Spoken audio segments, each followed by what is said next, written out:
Bonjour et bienvenue dans ce nouveau magazine Alerte Export du mois de novembre 2018.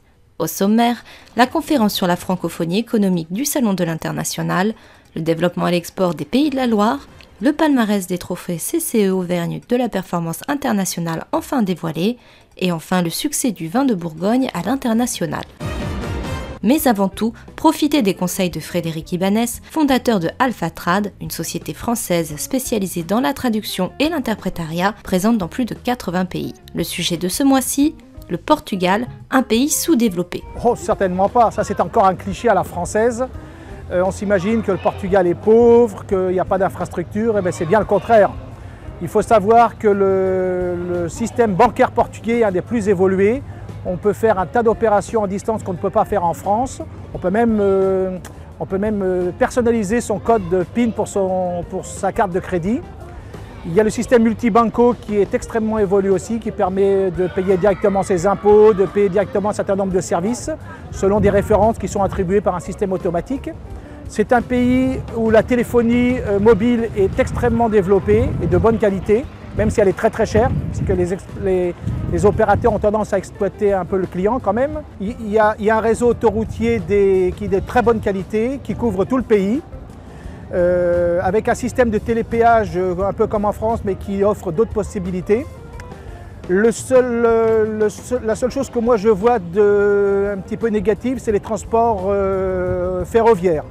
Le transport ferroviaire entre Porto et Lisbonne, c'est un train assez lent, qui n'est pas très sophistiqué. Mais alors entre Lisbonne et Faro, on se croirait au Far West tellement il tremble. Pour faire 3 heures, pour faire 300 km, il faut 3 heures entre Porto et Lisbonne. Ça, effectivement, c'est un point négatif. Sinon, il faut bien se dire, le Portugal n'est pas sous-développé, il y a une industrie sérieuse, il y a des moyens de communication des plus performants et, comme je disais, un système bancaire aussi des plus performants. Voilà. Et beaucoup de Français pensent que c'est un pays où on a tout pour une bouchée de pain. Non, c'est un pays d'un certain niveau et il n'est pas en dessous. L'équipement du Portugal n'est pas en dessous de celui de la France, sauf au niveau ferroviaire. Les 14 et 15 novembre dernier, plus de 1300 professionnels du secteur se sont donné rendez-vous au Palais de la Porte Dorée pour participer au Salon des 24 heures de l'International, dédié au développement des entreprises à l'international et à la gestion de leurs salariés mobiles. Pour en savoir plus sur le sujet, rendez-vous sur Big Planet. L'un des temps forts lors de cet événement, la conférence plénière intitulée Francophonie économique du concept à sa mise en œuvre, qui a eu lieu à l'occasion de l'inauguration du salon. Les personnes et personnalités présentes ont pu ainsi mesurer le rayonnement de la France dans le monde, tout en faisant le point sur la pratique, l'usage et la place de la langue de Molière dans le monde des affaires. Des solutions favorisant à la mise en œuvre de ce très riche concept ont également été proposées.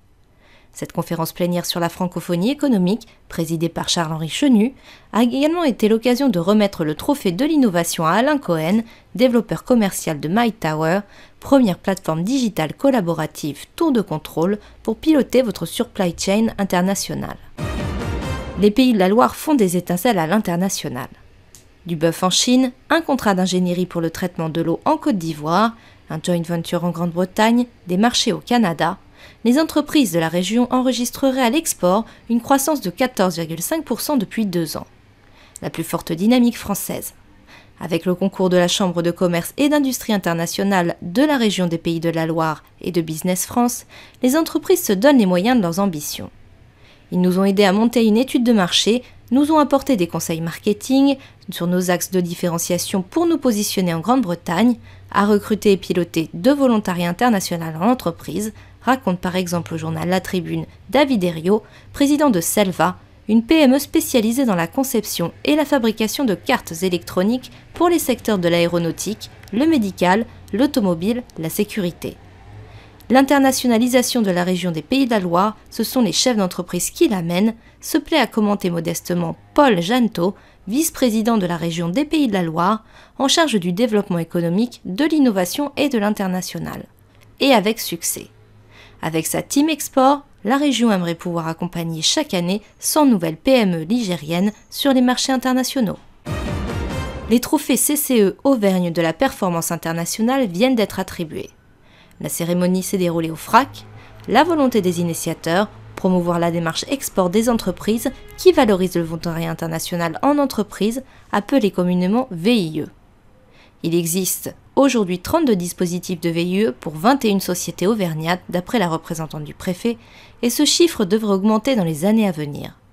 Au palmarès 2018, le trophée de la démarche export a été attribué à l'entreprise Edmond & Fils, spécialisée dans la production de chaises d'extérieur, déjà présent au Jardin du Luxembourg, au Jardin des Tuileries, à Versailles et sur la promenade des Anglais, qui ont été récompensés pour leur démarche et leurs résultats à l'export. Le trophée CCE Auvergne Essai transformé avec un VIE a été attribué à l'entreprise Allégorithmique, leader mondial de la matière dans les images de synthèse. Cette entreprise auvergnate réalise 95% de son chiffre à l'export et recrute en VIE depuis 2014, principalement à Los Angeles et Montréal. En pleine croissance, l'entreprise développe de nouveaux projets avec la Chine. Le vin de Bourgogne dépasse tous ses records à l'export. Les vins de la Côte de Nuit et de Beaune portent en effet un tiers des exportations de Bourgogne qui frise les 600 millions d'euros sur 8 mois. Le premier marché mondial, les États-Unis, avec 24% du chiffre d'affaires global des ventes de Bourgogne et 22% des volumes exportés. En 10 ans, les ventes outre-Atlantique ont augmenté de 2,5 millions de bouteilles. Or, les vins de Chablis en léger retrait, les volumes commercialisés à l'international dépassent également leurs meilleurs résultats, avec 2 millions de bouteilles supplémentaires, plus 5,2%. Dans le reste du monde, le Canada est devenu le 4e marché en volume et le 5e en valeur, même si les Britanniques restent les 2e plus gros acheteurs.